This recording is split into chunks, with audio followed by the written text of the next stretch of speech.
Plays.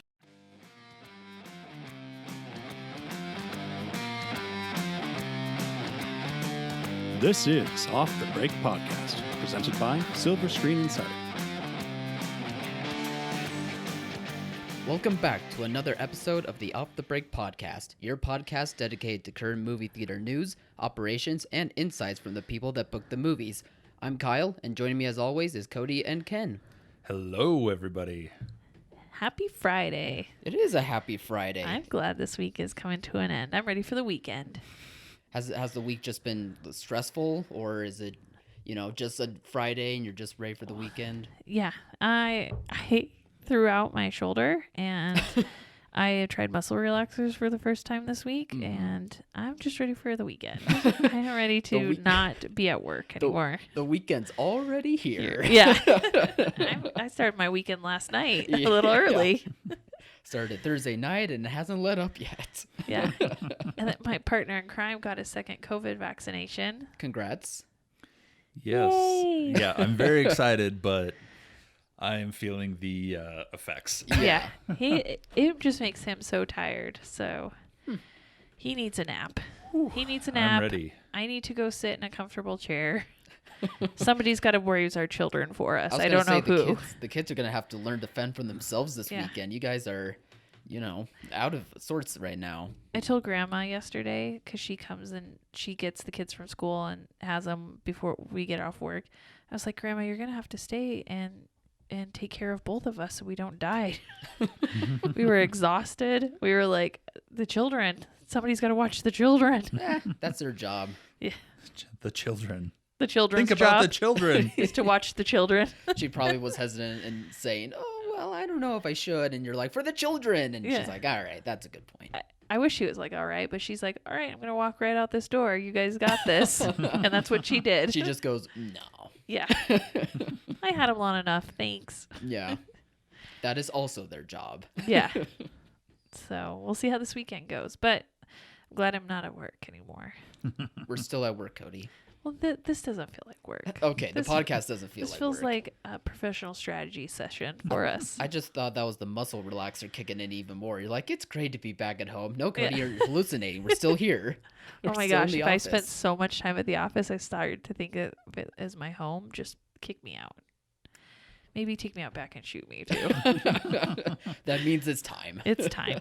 Time to go. Put me out to pasture. Right. This is my home now. Well, Kyle, do we have any upcoming release schedule changes? Nothing really noteworthy. If you do want to see all the new release changes that have happened, you can check it out at silverscreeninsider.com. We have all the listings throughout the week, but nothing really of noteworthy. No real big movies that had a release change or any new big movies that got announced. So we are smooth sailing. Just no bad news to report on the release calendar. What? Yeah, it's what? weird. Things are not moving? No. What is this? No. Huh? I know. It I'm is shocked. Friday. It is Friday. We've had bad luck before, but I don't know. No, there was no terrible Thursday night announcements. No. Well, as soon as we get off this podcast, knock on wood, nothing happens. That's been the quote of the show at this point. Knock on wood. Is this gonna mean that things are coming back to normal a little bit? Oh God, Cody, why would you say that? I know. Every week, every week. Is that what this means? I hope so. I'll just be optimistic, but nice. You never know in this industry. Me too. I'm excited. Yeah. Okay. Well, this feels weird. Moving on. No really scheduled changes. Nothing. Nobody on my shit list. Nothing to report there. Doesn't seem Nobody like made it. a mistake this week. But I'm sure there's probably so much dramatic stuff when it comes to the SVOG grant, and I'm sure there's a lot of drama that we have to discuss like usual. Yeah. No. Nobody's gotten any money, and I don't think any applications have really been processed. Okay. So if you haven't gotten money, no one else has either. So that's okay. We're all on the same page now. We did hear a little update that we're hoping that the companies that suffered the 90% loss in that first tier applicants, they hopefully will hear back about their applications, whether they've been approved or not, by the end of the month.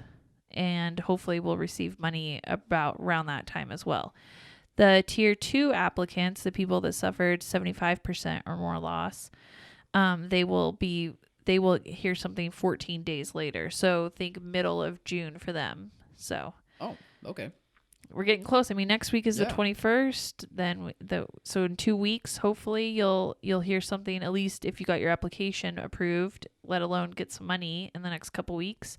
And then for everybody else, it might be 4 weeks. And then for the bulk of the other applicants, it might be 6 weeks out. So we might be coming into that SVOG money soon, but it's not this week.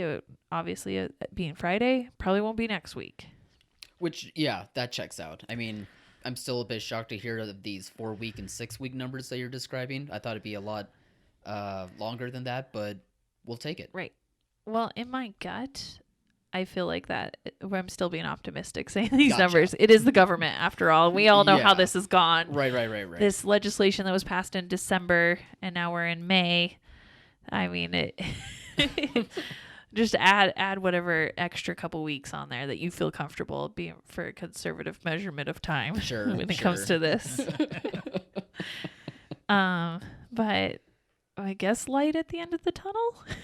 Yeah, it's weird. I mean, we have that silver lining to look forward to, and we had some Right. releases, last week and in the coming weeks as well. Yep. Optimistic. Yeah. It's all hunky dory right now. I'm feeling pretty optimistic. As far as any booking strategies, it's playing the movies that are coming out now. What does that mean? I know, weird. Is booking major studio releases from the major companies as they come out. You mean like the old titles, right? No, No? new titles. The new titles? New titles, Kyle. That's a thing? Yes, I actually get to think about what terms I'm going to get. Yeah. Like, New movies. new movies. How many weeks is this going to last? Yeah, no, it's just kind of getting back more into that routine. I can actually, knock on wood, plan 6 weeks out now and target films on the break. A month ago, we say, no, Cody, don't say that No. out loud. Yeah, don't go more than 2 weeks. Right. Everything could change.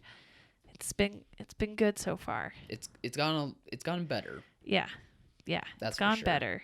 So, I think we're turning a corner here. We'll hopefully in the next month get even more product. We'll get SVOG money.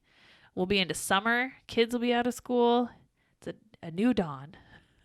It's weird how this year went so slow and so quickly at the same time. Like May is halfway Right. done at this point. I was hoping that our industry would bounce back before the mask mandates would be gone, but Sure. it's fine. It's coinciding all at the same time. I mean, it'll be pretty good. And by the time you get that SVOG money, the CDC is not requiring masks if you've got your COVID vaccinations. Maskless entertainment. Oh my gosh. What a weird future that could be. Yeah. I mean, it still might be even if the CDC is saying all this stuff, there might still have to be like a waiting period. Maybe, but I accidentally went to the chiropractor today without a mask because I was so boogered up and on my muscle You relaxer. wouldn't have spread anything anyway. And I was like, oh no, my mask. And my ride just drove away to go get me coffee, Right. but drove away. And I was like, oh no, what am I going to do? Hold your And breath. there was a beautiful sign on the door that said they weren't requiring it. And I was like, Okay. oh, it's all coming together. We are moving on. It's weird. Yeah, it's weird to think of. I mean, it just depends on your local areas and what your local governments are Right. doing or not going to do, but it's going to be all sorts of weird and I had interesting to see had how my it all first- comes together. Maskless encounter. I went to the chiropractor maskless, and it was weird at first. I felt a little naked. I was like, something's missing, but it was good. It was good. It was freeing. It felt like freedom. You can look at my teeth. I've just brushed them. Okay. It was early this morning. You can see my smile, not What is just happening within my right now? eyes. I think I missed a step here. It's the muscle relaxer talking. Ken's not helping either. No, I got nothing. He's I got nothing just for a you. blob over there. If Ken doesn't have any witty puns or any movie quotes, you know something's wrong. I know. He's I'm dying, but in a good way, I Yes. Oh, guess. So, you watched the Dry screener. That I is did, coming yeah. out next week. I thought Ken did too. We Isn't both that did. right, Ken? But I don't know about Ken's Yes. recollection of it. So, Kyle, what were your thoughts on the Dry screener? I really enjoyed it. It's based on a book of the same name, I believe. It takes place in kind of the west of Australia. And it's a federal agent coming back to his hometown, where he's not welcomed in the first place after an incident that happened to him when he was a teen. And he's paying his respects to a friend of his who it looks like on the surface that he went crazy and killed his family and killed himself, but he slowly starts to piece together that things aren't as they seem, and there might be a larger scheme in the wake of his friend's death. And so while he's solving that mystery, he's also kind of trying to go back and relive the traumas they had to face when he was a teen and when the town ridiculed him for a crime that he may or may not have committed. He's addressing the ghosts of his past. Exactly, yeah. And Ooh. Ooh, spooky. And I really enjoyed it because it was able to balance those two mysteries well, while also having a protagonist that, you know, is kind of underplayed, but in a good way. And I think it's played really well by Eric Bana, who I haven't seen him in a movie in quite a while, but just reminds me how good of an actor he is. And this movie just really gave me vibes of like a mystery movie set in like, you know, a modern Western type of film, almost in the vein of like a Wind River or Hell or High Water. I don't know if people remember those movies from a couple years back, but it just kind of reminded me of that in sorts of ways. So yeah, I thought this was a really good mystery movie, and it was just, I don't know, it felt a bit different. I think it was because of how Eric Bana played the character. It was a bit different from other mysteries I've seen. What do you think, Ken? It was a good R-rated whodunit detective movie. Yeah. It was very well written. It was very well Conceived, maybe? conceived. Yeah, I mean, all of the filmmaking was great. Eric Bana was excellent. Yeah. You forget how good he is. We keep saying that every time we talk about this movie. It's like he's like a real actor. He plays drama really well. Yeah. Remember? Yeah. And Remember it when he was in movies? We talked about it when we got this screener. Like, what's the last Eric Bana movie you saw? And my mind went to Star Trek, the original remake with Chris Pine, and that was, or and the Kyle Hulk and, movie. Kyle and I went to Incredible Hulk. Yeah. Right. Those are the only two references I could make. And then we said that to Kyle, and Kyle's like, "You said Star Trek?" And I like saw that movie not that long ago, and I had no idea he had a small role in that. It wasn't a small completely role. missed- He was is the antagonist. Yeah, What? he was the bad guy. No, he was wasn't. He was the main bad guy. He's the Romulan guy on the mining ship that blew up Vulcan. That's some good makeup. Yeah. I legit- Somebody deserved an award for that. yeah, give him the Oscar. Holy cow. I never knew. I Yeah. never knew. That's amazing. He's too good. He's too good of an Nero. actor. I think his name is Nero. Yeah. I have no idea. But this was Yeah. the best. I really like that Star Trek. I'm thinking of a different character. This then. I movie don't- was the best of the IFC crop we've seen in a long time. Yeah. It was really great. Yeah. No, IFC has got interesting films. They're a smaller distributor.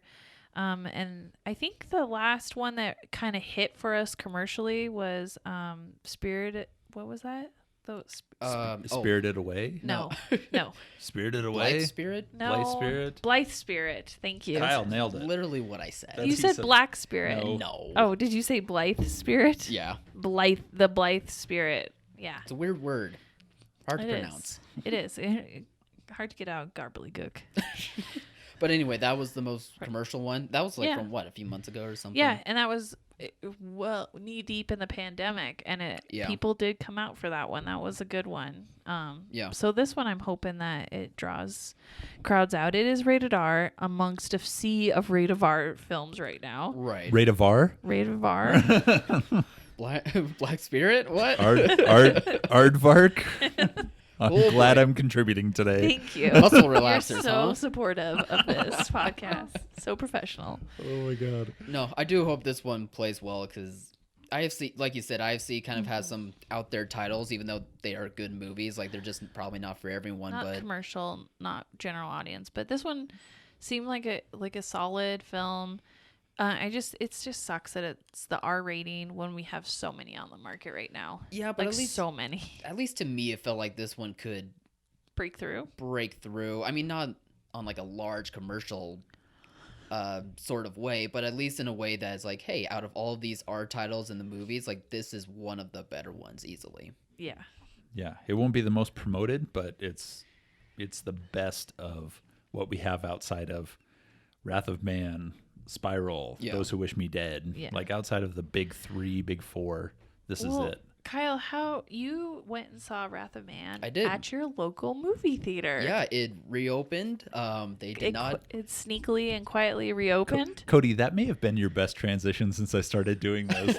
I was Ken. setting it up, and then you're like, boom, out in right field. Power It's gone. couple. I know. I was like, I'm going to see if I can do this. And sure enough, you hit it out of the park. Thank you. When you guys are the most out of it, that's when you guys really just mesh so well Come together. I know, when we drink during podcasts and when I'm completely out of it. Does that mean anything? No. No. No. We're just great communicators. We're operating on the same level right now. Normally, Cody's running at 1,000 degrees, and I'm like, yeah, sure, I'm here. I've seen it many times where it flip flops too. You know, it's always an adventure. Coming in hot, folks. I never know what to expect here. Speaking of coming in hot, Kyle saw the hot new release, Wrath of Man. At his theater. How was the theatrical experience? Good. It was good to be back. I was a bit bummed that they didn't fix Anything in the theater? not really. Like sound quality was still Picture. pretty poor. The picture quality was still Old pretty poor. seats. They even had a urinal that didn't work. It just reopened and it was taped off. Like you guys had months. What do you do? And this is a chain also, by Right. the way. This isn't a local theater that's It's a trying Regal. to scrape by. I'm going to throw him under the bus. It's a We've done Regal it before. theater. I think we've done it Yeah. before to them. I was too, going to but be a little more subtle and like, It rhymes with Smeagol. it smelled like a beagle. But I think like the funniest part was seeing the new hires that they have because they're having a hard time working this technology. They don't know how to talk to people. They're in high school, so they're like, "Hello, sir, welcome to the movies," and they're trying to be polite, but they don't know quite how to talk face to face with someone all that well. So I was like, they're trying their best. Like I'm not gonna fault them too much. It was like literally their first day, so that gave me a laugh anyway. No, I'm pretty sure that at our theater, and this may have happened to anybody else locally at theirs, that the pandemic hit and they just shut the door and locked it. They Yeah. never went back in there. They didn't clean anything up. We checked. drove by. There were faded posters from last year still in the poster cases for the longest time. I I can mean, believe that. crumpled, stained, faded posters. Posters facing south that were Yeah. just getting cooked by the sun inside of So their display cooked. cases. Yeah, it just was so Robert Pattinson had a suntan. It was crazy. For the first time First ever. Yeah, it was wild. Yeah, so I'm not surprised that there was a broken urinal and broken seats, and I was too those wishful. we have the same seats in our theater that we've had for 15 years. Yeah. That no operator that has operated that theater has ever updated the seats. No. I mean, No. this is the problem with the movie going experience. Like consumers demand and expect more than what they're getting, and Yeah. yet it was probably like $9-10 to go. And now after a year of not going to the theaters and then remembering probably the not so good experiences over the Right. good ones, like it's no wonder why sometimes theaters are having a hard time bringing people back. It's because you're Yeah. not convincing them that anything's changed. Well, this was a major chain. This is a major. yeah. This is number 2, and this is the program they're putting out there. I mean, it enables anybody local, any independent guy to really kick butt on it and really showcase and, manage a theater really well. It gives them the opportunity to do that. But just overall, how many more people go to one of these bigger theaters and this is the experience they're having? No wonder they're kind of being driven to streaming a little bit. Like, it's very Yeah. disappointing when you have these toxic turds of these theaters around. Yeah, and I mean, I still was able to have a good time watching my movie, but still, as I was coming out there, I was thinking more about how it was a shame that they didn't make these changes or do any fixes over my experience with the movie. Yeah. Imagine someone else who's, the more, who's, not going to theaters as often as I am, and Right. them coming out with the same experience. Well, I kind of liken it to real estate where you have your open house and you're trying to put your best foot forward, but the people haven't picked up their laundry or, you go back Yeah. feeling like, no matter how nice the house is on paper, it's not the experience I want. Right. And that's kind of what I think our theater did locally here, which Definitely. is a bummer. No, we know so many independent operators that took this time to repaint, reseat, Yeah. fix seats. I mean, the small things. Yeah. You don't have to completely tear out your auditorium, but maybe it's time to do that maintenance that you've had to push aside. We had so many. Replace a urinal that's Yeah. not working. We had so many people do that. We had people take the opportunity to finally get the luxury seats in because they couldn't get them in before, and they finally added them. That we thought this was more commonplace because it was so happening so often in our circuit with our independents that I just assumed that all theaters took the opportunity. And then you go to our one that's supposed to be operated by a Regal, and it's like they did nothing, and I was like, oh, this is so sad because a lot of people did take the time to do something, and they're just gonna shine. They're gonna outshine these big guys on this. Yep, and all of you that took advantage of our unexpected time off, kudos to you for putting in the Right. work Oh, yeah. when it wasn't required. It No. wasn't something that was out there. I mean, we told you to do it, Right. but if you actually did it, if you put in the hours when there wasn't going to be any financial benefit to you that Yep. day, that week, that month, I now is think time you're to gonna reap see those it now. benefits. Because there are anxious moviegoers coming back to the theater, but they've had a year off, and that time has given them some perspective, and they're just not going to waste their time on poorly run locations. Like, Yeah, totally. Their time or money. yeah, so it gives everybody that survives this and reinvested in their theater and put the time and energy and love into it, that will outshine all these other toxic locations, and those will be the ones that survive. That'll be the one the community flocks to, for Absolutely. sure. Couldn't have said it better myself. So how was besides the bad experience, how was the movie? May have gotten slightly off topic Yeah. there. How No, that needed to be addressed. yeah. We're going back. We're not going to candy coat the experience if it was bad. Anyway, my experience for Wrath of Man. Yeah. It was What'd you kind of think? it was weird. It was a tale of two halves for me when it came to this movie. So basically the movie, to have like a quick summary of it, it's about Jason Statham's character being hired to be a security guard for like an armored truck company that delivers, money to corporations or banks and places like that. And at first he seems, even though it's Jason Statham, he still seems like, just an average guy just there on the job trying to make ends meet, and he has just enough of the qualities to be able to do the job. But Average, badass, handsome man. exactly, Just- the average Joe, if you will. Right. But Just stunningly beautiful. Yeah.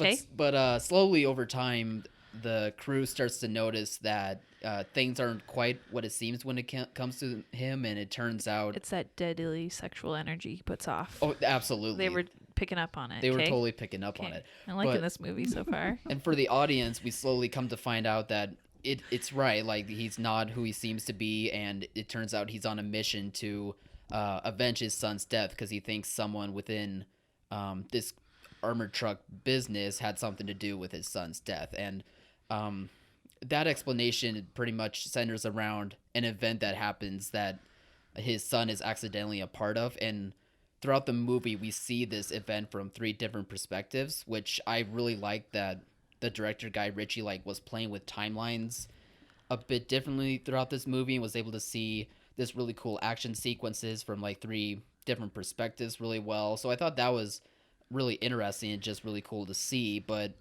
the first half of the movie has a really good setup, has really good action, has a really good mystery that you're all in on, and you're all in with Jason Statham's character. But then the second half, it switches to showing a different perspective of the group of men who are in charge of or who caused this event that I'm talking about. And it's where it starts to lose me, because not only does it switch from us watching Statham's character keep going and unraveling the mystery himself, but by switching the perspective over to someone else, it just causes the mystery to unfold too quickly and not in a very satisfying way to where it led to a very anticlimactic ending for me. So the first half is great and solid and a good time, but the second half really just, I don't know, it just falls flat for some reason. It almost feels in a weird way when it comes to like how the story plays out. It just feels like two different movies. Not like visually, but just in terms of how the story plays itself out. So I'm going to ask you some spoilery questions right now. Okay. Because it is off the break and it is out. So It's been out. Yeah, it's been out for like a week now. yeah. So,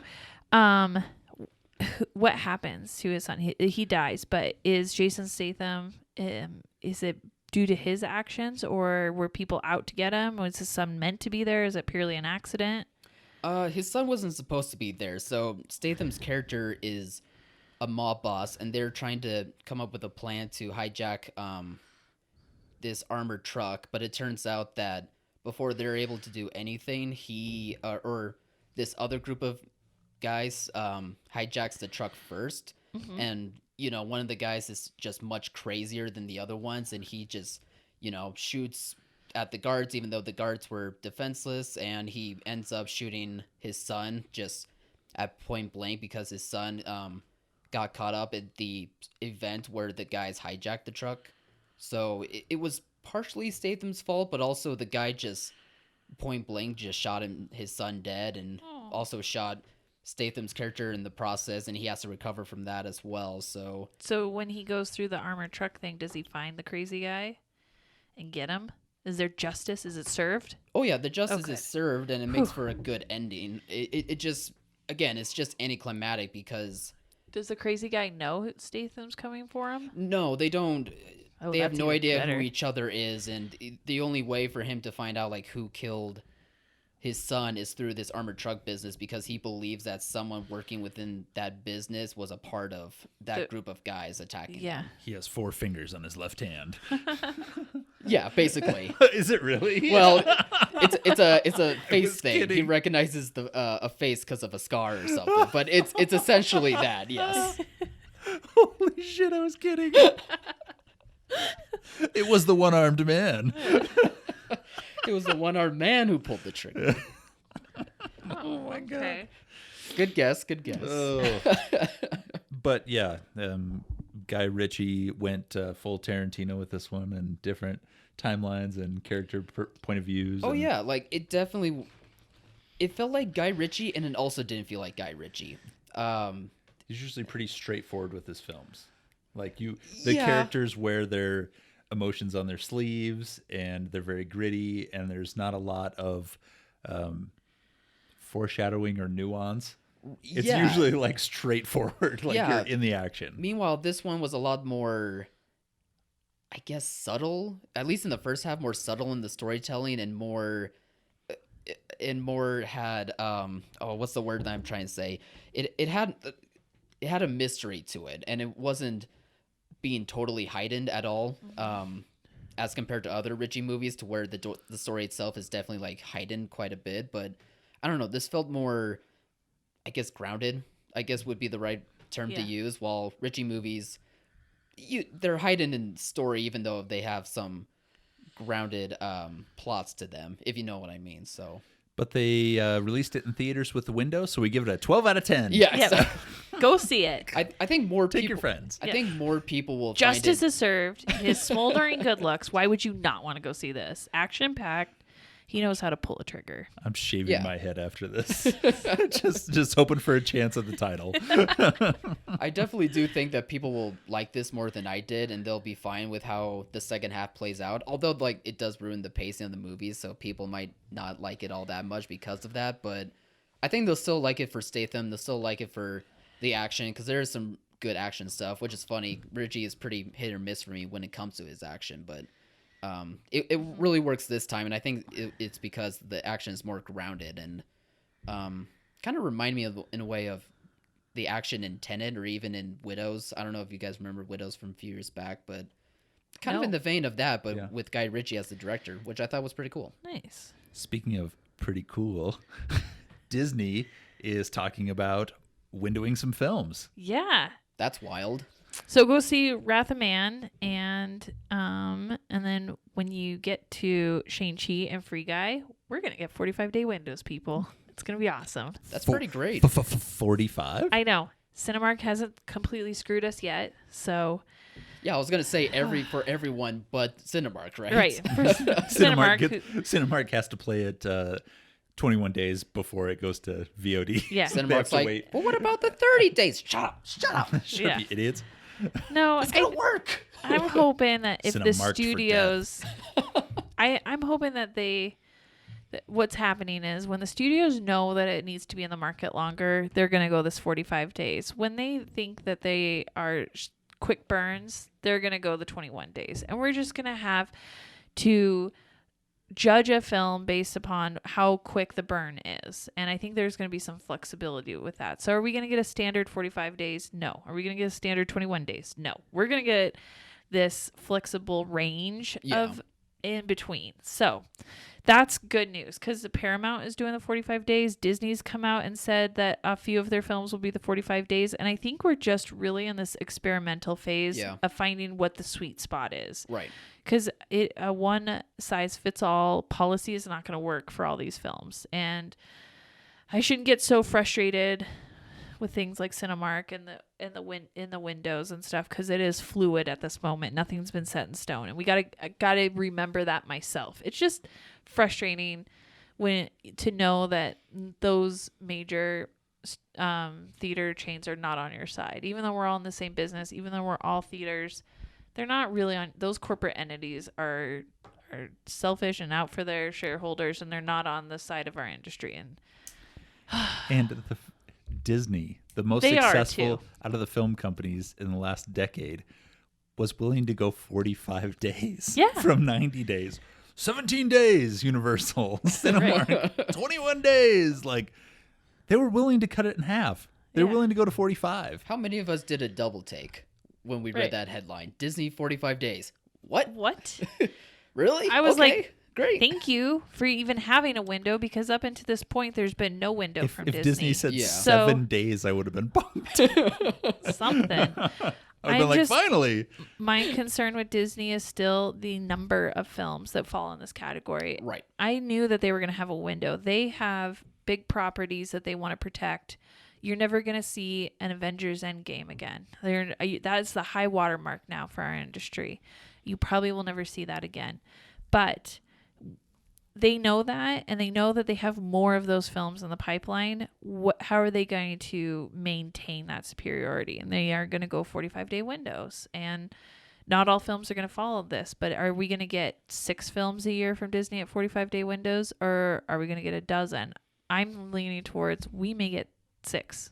And, that might be one every other month. Can we survive theatrically in the industry? Can the theater survive on one big franchise every other month?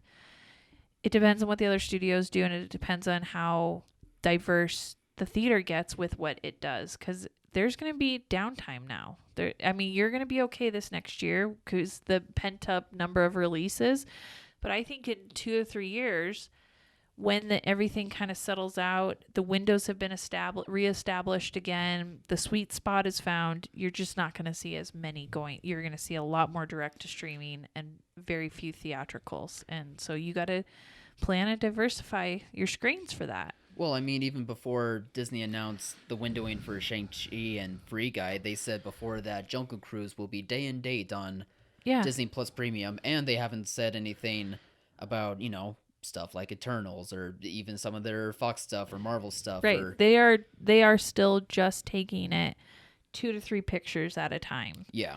And I know Marvel had their sizzle reel, see you at the movies, but apparently not at Black Widow, because that's going to be on Disney Plus. What about Black Widow? What about Black Widow? They could have given Black Widow 45-day window at this point too. They could have. They could have gone back to it. What was the risk? What was the harm in giving it even a 2-week window, a 17-day window? Like, what was the harm? Why not give Black Widow the 21-day window, and then for a property like Shang-Chi that we are unfamiliar with, give it a longer window to establish the audience for it, and then put it on Disney Plus. And if you have to look at these 3 that they Shang-Chi, Free Guy, and Jungle Black Cruise. Widow and Jungle Cruise of 4. Yeah. I mean, the one that is the most commercial of these 3 as far as star power is Jungle Cruise. Yeah. And then it's followed by Free Guy. I mean, Scarlett Johansson and Marvel it's been a while. It's been a minute since they've done anything.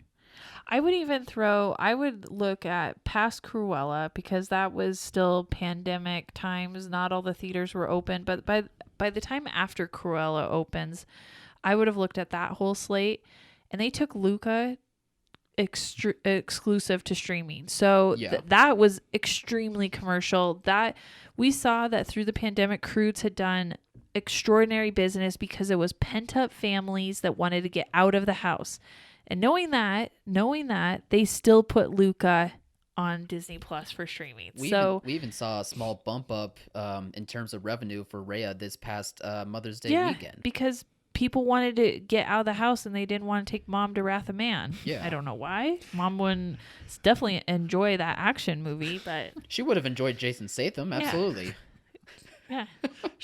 Just why I like a lot of moms liked Aquaman. Just trying to be subtle about it. Yeah. All bets are off, Ken. Come on. I don't know. I don't know if I should grow my hair out past my shoulders or shave it off. I'm so confused. He has a right razor now. in his hand. He's saying, "What do I do?" I'm getting ready to do some like Samoan tattoos, or start talking like this. That was good. I thought that was pretty good, actually. Almost there. I can't decide either. So, anyway, what were we saying? So Luca, which had been the most commercial, yet fits the most in the Disney Plus brand. I can see. I wonder if they just are still trying to decide what this Disney Plus brand is. Obviously, a Free Guy probably is too mature and out there for the Disney Plus brand, but then Shang-Chi. Maybe that is a little too hardcore. Maybe it's something to do with, can they feel like they can get away with it within the Disney Plus branding? Jungle Cruise, so family friendly, right there on Disney Plus.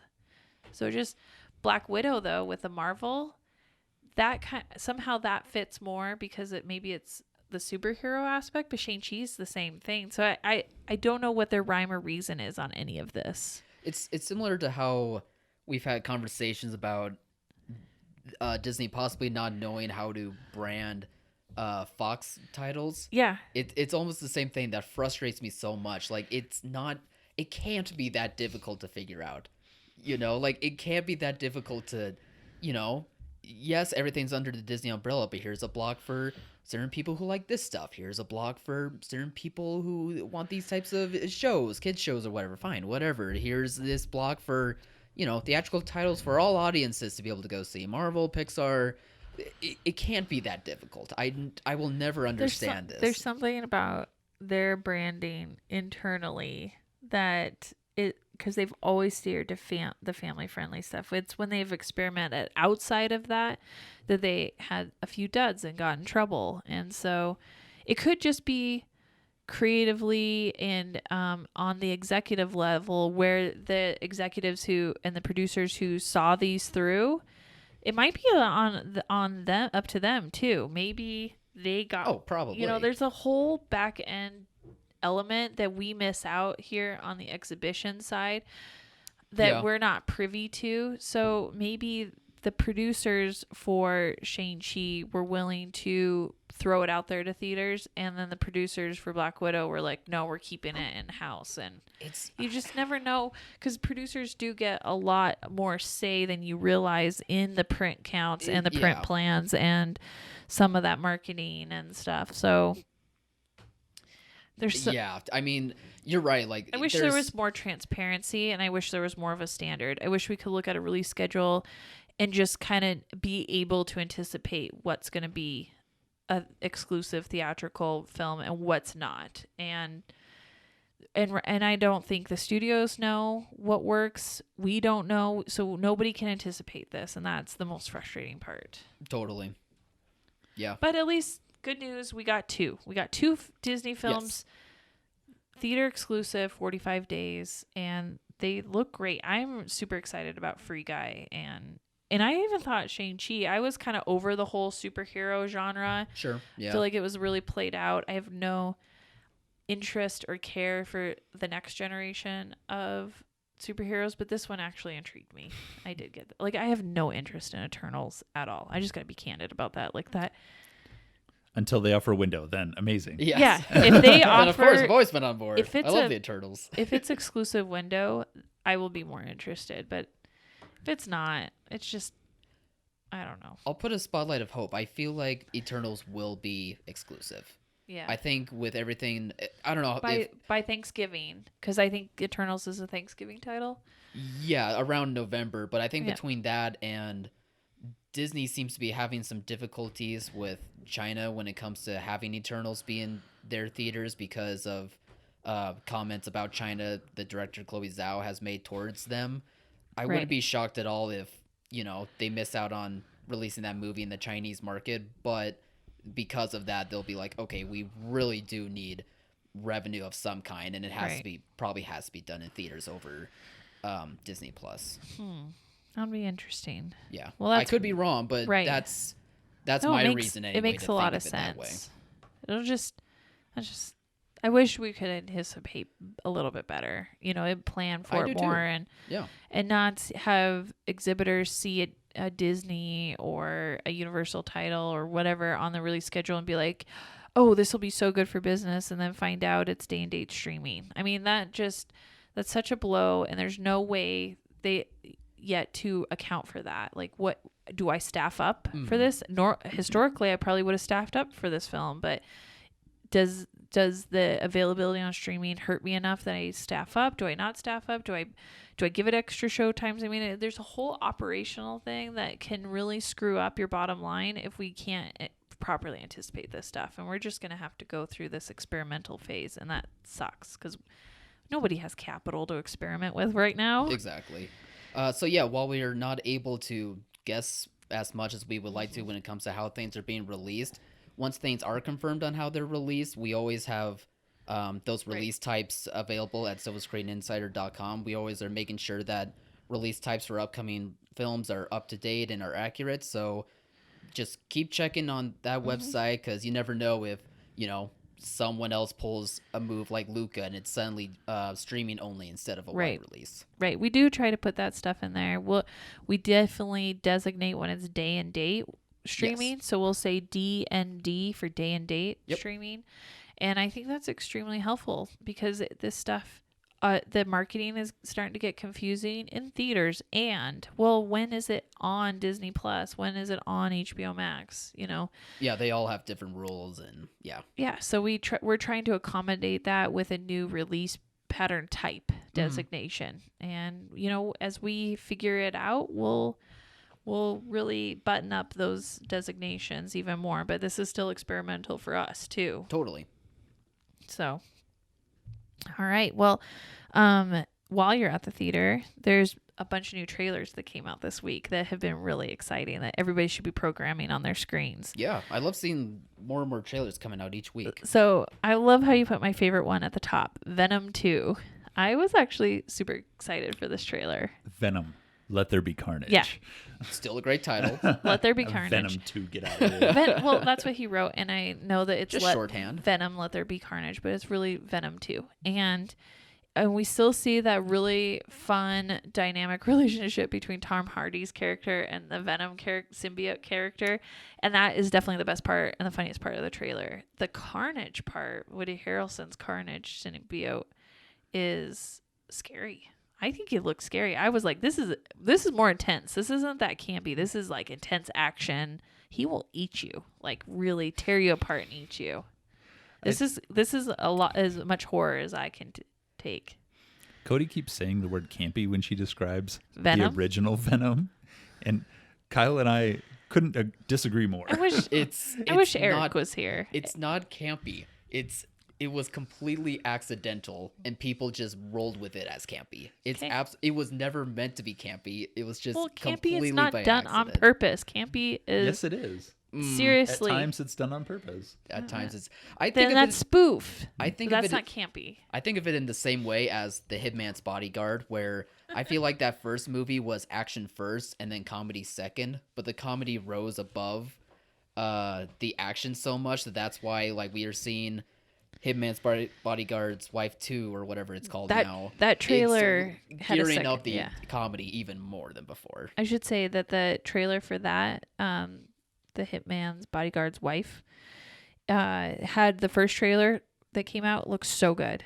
I mean, it was just so fun with the Ryan Reynolds and him putting on the headphones trying to relax and her, coming in on the beach and stuff. They released another trailer and it was like the B-roll footage. It was like it took good. I thought so too. Yeah, it wasn't as good. They took this like 3 seconds after the scene, all the scenes in the first trailer, and it just ruined it a little bit for me. I was like, ugh. I don't think it was. Why did they do that? They had a perfectly good first trailer. They could have just run with that. Honestly, they could have stuck with it. Yeah, because it's coming out next month. I think they would have been fine for a while with that. That trailer was so good, and then they did too. Another one that was bad.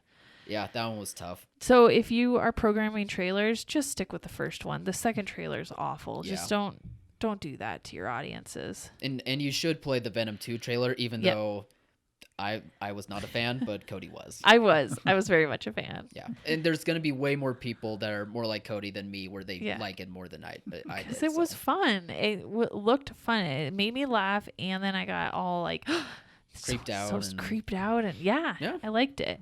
Fair enough. That was the fun trailer we had. The rest were downers, serious, a little downers, serious, more downer. But we need counter programming. We do. So at 4th of July weekend, we get the Forever Purge. Perfect. And I finally saw a trailer about it, and Kyle's right when he described it. He's like, it's like Purge meets Western. Yeah, that's definitely the vibe that I got, and I think they're trying to make that very evident. But it switches things up for the types of movies that they are. It's not in a big city anymore. It's not in a government facility or anything. It's out in the West. It's not so much about politics. It really is about survival, vigilantes, riding horses, torturing people to death. It really is the good, the bad, and the ugly of the Purge universe. That I still have not watched a single one of. I've never seen it. I thought this trailer actually was pretty good, unlike the other ones I've seen before. At least it looked different. The other ones all look the same, except for I think the genius marketing for the election year one, where they had, they tied that in really well. I like how they're taking a different direction with this. I do too. And that's definitely what you need to. Like, the premise can still be the same, but you got to flip the script when it comes to like the aesthetic somehow. Yeah. And this one did a good job. And the costuming for the scary bad guys are, I think, some of the best I've seen out of the Purge trailers. Oh, yeah. I thought so too. Still plenty of purginess, and that's what we need. If you're going to release a Purge movie, make it purgy. Purginess. There we go. That's right. Lionsgate, was it Lionsgate that put out The Protege? Yes, I believe so. What was the original title? Because this is new. This is a change. The Asset. The Asset. Thank you, Ken. Yeah. So when it was The Asset, I had no idea what it was about. I would have guessed an assassin movie, but now that it's The Protege with the trailer, a good guess. Because it is an assassin deep movie. Thinking an right here. Assassin movie. Yeah. Yeah. He's back, folks. It looks good. So, Kyle, tell us about The Protege. What's the premise of that? The Protege could have been named the Assassin's Assistant. It could have. That would have probably been a much better title. You're not wrong. No. Starring Kim Kardashian. Yeah. That's where they messed up. They didn't get the right lead.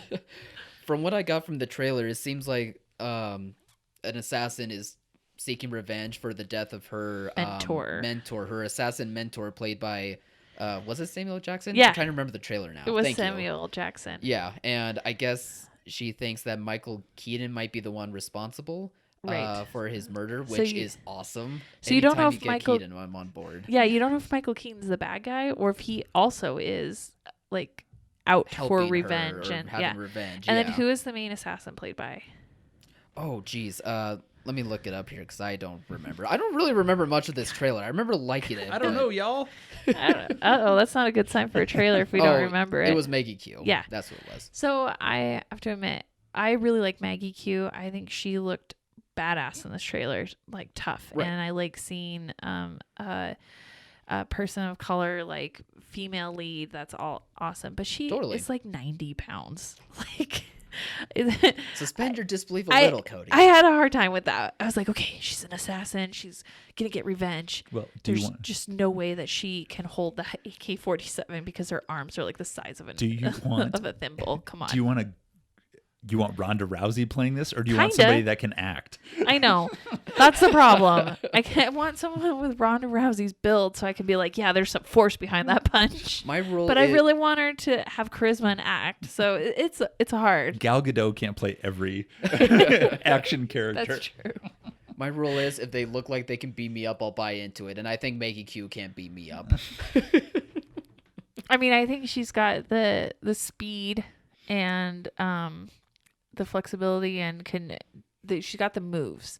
I just don't know. I got none of that, so she can beat me up. I just don't know how much forcefulness, but that's fine. I will suspend disbelief for the film. It just, that got me a little bit in the trailer. I'm like, really? Like, you're 90 pounds. But it looks cool. Yep, definitely looks cool. Speaking of looks cool, the next one, The Green Knight, looks cool. I'm all in. Really? I get it though. It's an A24 title. It's Dev Patel. It's not going to have an Dev ending. Patel's great. It's not an Arthur. What did it's you like say? An It's Arthurian. Dev Patel. Didn't he win an Academy Award? Nominated. He got But you said it looks nominated cool. twice, by the It way. looks cool. It looks it's not Arthurian legend, like, but it's like his an artsy Arthurian legend. Yeah. I don't know. This isn't Emma, Cody. Like this isn't King Arthur starring Charlie Hunnam. Oh, don't bring I get that it. up. That I movie's get terrible. it. It's the quality is probably there more so in the story and everything. This isn't Lancelot with Richard Gere. Like, give it a shot here. Okay. Like this could be the coolest version of one of these we've seen in a very long time. It's gonna be super limited. It's going to be- A24. yeah. It's gonna be weird. Super tough not to- commercial and not all audience. I get it. But that trailer, I'm all in. And it's funny because I remember the teaser trailer I thought was good, but for some reason it didn't suck me in. And this one, Did we I watch flipped. the I love it. teaser way back before the pandemic Oh, yeah. when Probably. Eric was still here? I feel Probably. like talking through a couple of these is just talking back about movies we discussed in a different time in a different context. It's so weird. Yeah. How much things have changed. Yeah. But I remember that was one of that debuted and we saw that teaser trailer before the pandemic. Mm-hmm. And I think this trailer just does a lot better with telling like what the story is instead of the teaser where it was like, look at this thing and look at this thing. What's happening there? Something's on fire. this, It must be an A24 film. It's which yes, even in this trailer there was something on fire, but There's someone there's being smoke. tortured, but you can only see their eyes. yes. You could see nothing else happening in the scene. So yes, I get it. It'll be tough. It's probably a tough watch commercially, but I'm on board. Sign me up. Well, we got to have those for every audience. We do. You got to get everyone. And the last one we had today was Stillwater. Another tough watch. Yeah. Well, yeah, not in the vein of But it's The got Green Knight. It's got Matt but- Damon in it. Yeah. And Matt Damon. and he has a beard and looks a lot different with facial hair, I'll say. Rat Damon. Yeah. Yeah, but he plays I would say like a conservative Midwest looking father out in another country trying to save his daughter from prison. Yeah, because she may or may not have committed a crime. He's solving that, but trying to save her at the same time. But he's obviously like out of his element, a stranger in another country, navigating all the things that go with that. Also trying to find out what really happened, and he's got a fun accent. He's got a fun one. A fun accent, huh? That's your Yeah. takeaway. Yeah, fun accent. Matt Damon with what Ken calls an Oklahoma accent, which is different from his Texas accent. Ford versus Ferrari. It is substantially different. We had a whole conversation on accents. And I, thought that Ken thought that the Texas accent was the best accent. I'm like, aren't these the same thing? His Texas accent is way better than his Oklahoma accent. Oh. It's night and day different, folks. Okay. If you like his Carol Shelby, you will not like his Oklahoman. I'll buy into it, I suppose. That wasn't what I was thinking of, but then again, like you are from the Midwest, I suppose. So like, it's fair that you can catch that. Meanwhile, I'm like, oh, I thought they were all they all sound the same. Southern accents to Right. me. What does that say Wide about birth us? of it. What does that say about us? I was like, you do not sound like you're from the north. for shame. But yeah, the movie looks pretty good. It's from an award-winning writer-director. Yeah, I don't know. I don't really have too much to add on to it, but I think it'll be a good title like for counter programming for older adults. I wasn't super interested in the story. I was just more like, that's Matt Damon in a weird beard. But he's pulling it off? But he's pulling it off. He's got an saw the accent. trailer. I'm I was like, just is more that- confused by that. I saw the trailer. It was like, is that Jesse Plemons? Yeah. Forever will be tied Matt Damon and Jesse Plemons. Who are both great.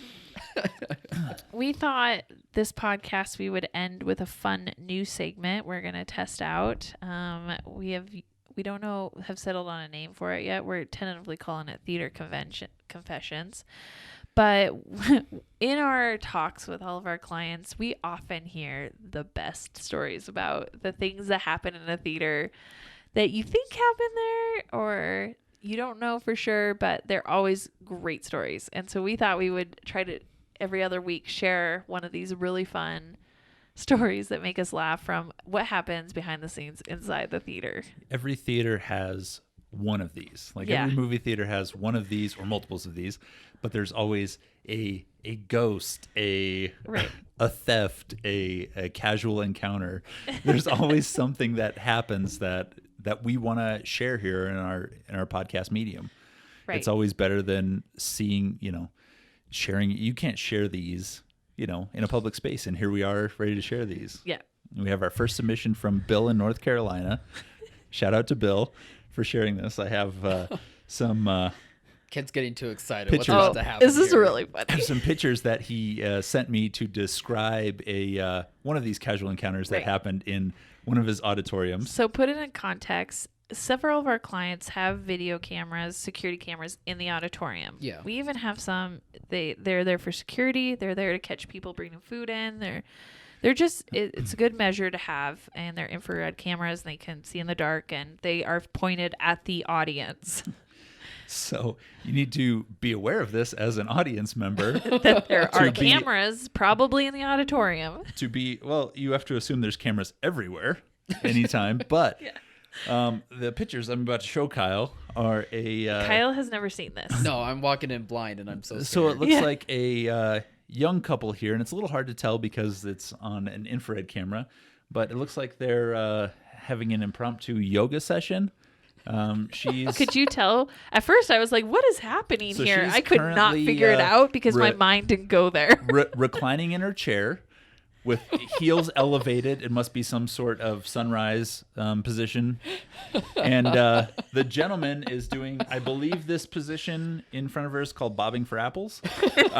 So that's nice. I mean, it's great that, during the trailers you can stretch and exercise and be ready for the feature film to start. Well, when the feature film decides to start, it looks like, the theater's in North Carolina, but it looks like she's driving the stick shift to South Carolina, I think is what that looks like. So, there's definitely some... They're definitely enjoying the film, let's put it that way. So getting a whole other kind of experience. I'm sure those of you listening have had similar experiences to this, where casual encounter in the theater, where someone's been caught, where something's happened outside of the realm of exhibiting movies. I think the theaters are a place where a lot of people go on first dates or second dates or third dates. That is a successful first date then. Well, they went to third base and then they hit a home run. Yeah. It was not a sports movie on screen. Not watching Field of Dreams here. It was whatever movie had zero other attendance. That's the movie they chose. The frequency of that can happen more during the pandemic too. It's true. I'm sure there's a lot of audiences could be trying to take advantage of that. That's for sure. I think audiences have always taken advantage of that, even pre-pandemic with full auditoriums. Oh, totally. But that's like that was less happening before nowadays. I'm just trying to figure out what the cinema safe protocols are for sanitizing this auditorium. Can you imagine, like, it's been a long day. You have to go up to the booth and you catch that on the security monitor. Is your first thought like, ew? Or is your first thought like, oh, how do I clean that? I gotta be the one to do it. Like, how sad is that? Like, you have to add double the sanitizing spray. Right. Where's my suit? I'm gearing up to go in there. That's the one where you say, hey, Joe, would you mind cleaning Auditorium 2 for me tonight? Yeah, you find the new guy to clean it up, I guess. That's the induction ceremony. All right. Take extra gloves, people. Oh, man. So on the description for the podcast, Kyle's going to share our voicemail numbers so you can send in those, Right. or call in with those submissions so we can share them here on Yeah. the air. Call in, make it sort of appropriate talk, like you were going to share the Oh, story. no, you tell us. We'll church it up for you. Okay, we'll church it up for you. Anyways, we want to hear your fun stories because I think that being away from the movie theaters, we forgot how fun they really are. And share the lighter side Yeah. of what we have to deal with. We all have Right. to deal with on a daily basis. yeah, and how magical movie theaters can be. Beautiful, magical places with Jason Statham on the screen. Take a ride on the magic stick. Yeah. Oh, jeez. All right.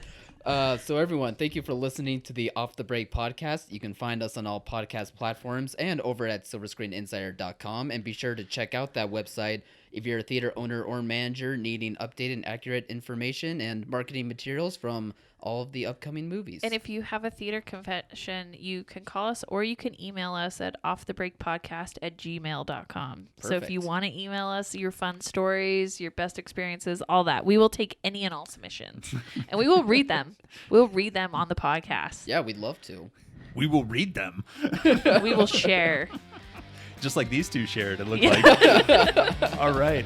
Have a good weekend, everybody. Bye.